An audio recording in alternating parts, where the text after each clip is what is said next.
बंधुओं नमस्कार। आज विश्व योग दिवस है और इस योग का प्रणयन सबसे पहले पतंजलि इस शास्त्र के, इस विज्ञान के जो सार्वकालिक है, सार्वदेशिक है, इसका प्रणयन पतंजलि ऋषि ने किया था और उन्होंने अष्टांग योग दर्शन को दिया। तो आज समझें कि उनका अष्टांग योग दर्शन क्या है। इसमें उन्होंने बताया यम, नियम, आसन, प्राणायाम, प्रत्याहार, धारणा, ध्यान और समाधि। इस तरह से 8 अंगों का वर्णन किया। इन 8 अंगों को देखें तो यम से मतलब है इंद्रिय निग्रह से। यम माने सबसे पहले अहिंसा।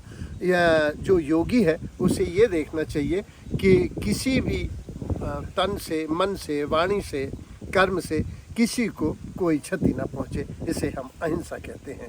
अस्तेय, किसी के श्रम पर, किसी के धन पर हम उपयोग करना, यह चोरी है, तो किसी तरह की चोरी नहीं होना चाहिए। तीसरा अपरिग्रह, किसी भी चीज़ को बांध के नहीं रखना चाहिए, क्योंकि जब हम किसी चीज़ को बांध लेते हैं या उससे आसक्त हो जाते हैं तो योगी अपने मार्ग से विचलित हो जाता है। अगला है सत्य।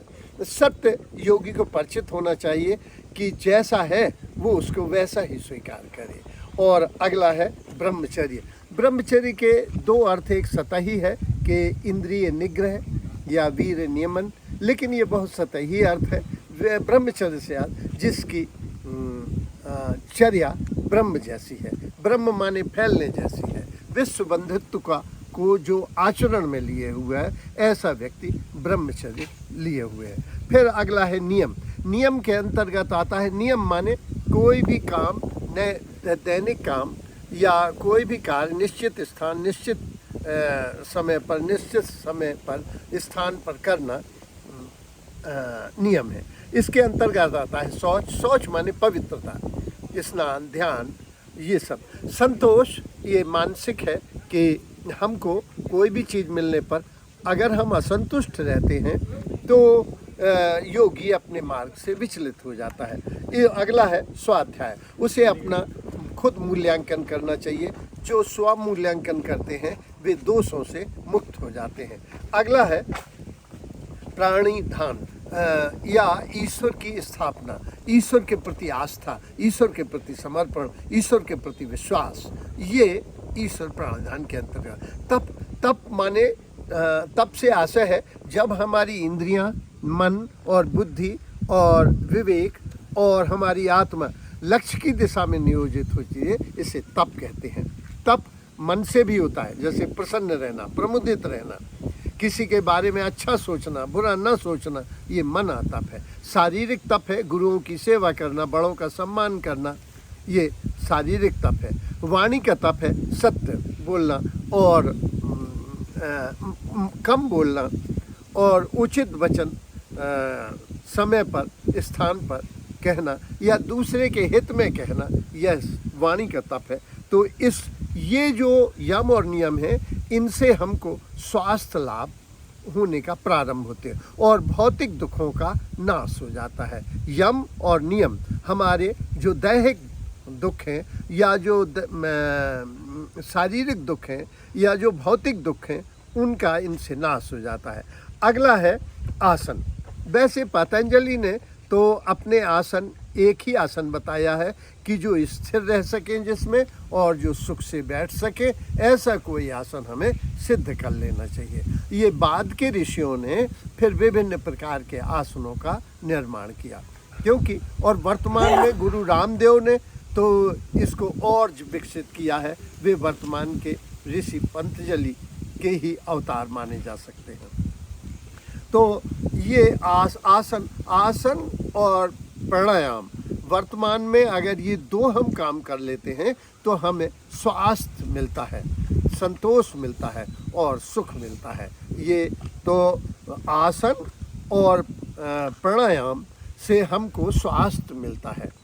और ऐसी क्रियाएं भी प्राणायाम में आ जाती हैं जिनसे हम जैसे भूख न लगे, इसके लिए हम सर्दी से बचत हो। जैसे बाबा रामदेव ने बताया है, अगर हम इस तरह से सांस लेते हैं तो सर्दी नहीं होगी। अगर हम फेंकते हैं इस तरह से तो गर्मी नहीं लगेगी।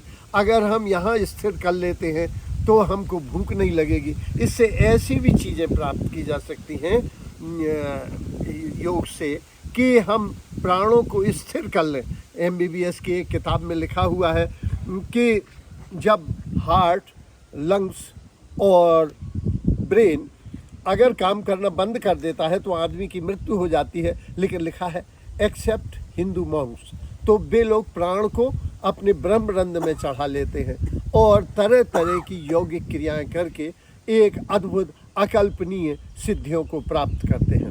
तो प्राणायाम से आशय, वैसे प्राणायाम पूरा पतंजलि योग सूत्र को अगर 2 लाइनों में कहना चाहें तो अपन ये कह सकते हैं, प्राणों का आयाम, प्राण माने सांस, सांस गहरी लेना और गहरी छोड़ना, ये 2 आयाम हैं। आयाम तो 4 हैं क्योंकि लेना, छोड़ना और भरना और प्रत्यावर्तन।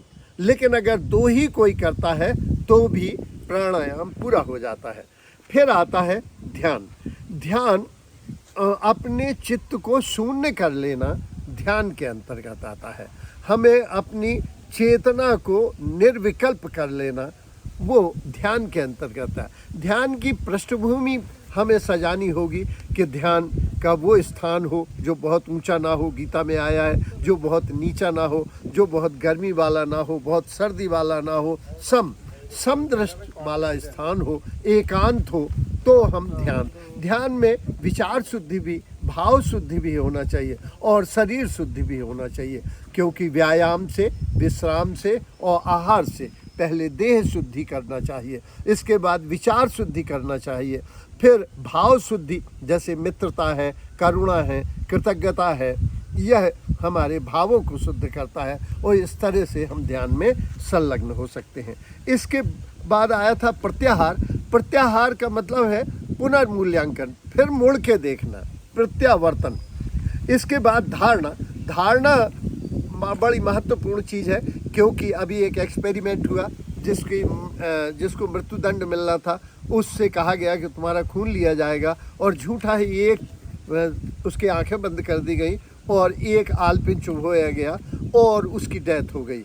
जब उसका पोस्टमार्टम हुआ तो उसके विष निकला कि विष की वजह से तो उसके शरीर ने ही विष फॉर्मेशन कर दिया था, पॉइजन बना दिया था उसकी। तो हम अगर धारणा अच्छी कर लें तो धारणा से कि हमारे अंदर अमृत तत्व का, जैसे जो तपस्वी होते हैं वो मानते हैं कि ब्रह्मरंध्र से अमृत बूंद झरती है। तो जिनकी धारणा जैसी है, जैसे गंगा स्नान करने पर कुछ लोग कहते हैं पाप बह गए और कुछ लोग कहते हैं ऐसे बहते हैं पाप, जाकी रही भावना जैसी प्रभु मूरत तिनतिग। धारणा से हम बड़े प्रभावित होते हैं। फिर आता है समाधि। जब समस्याओं का समाधान हो जाए, जब आत्मा परमात्मा में लय हो जाए, जब भगवान के सामने हम सीधे समर्पित हो जाएं, हम रहे ही न, वो है कि ना तू रहे, ना मैं रहूं, ना मेरी आरजू रहे, तू रहे और तेरी रजा रहे, यही ध्यान है भगवान।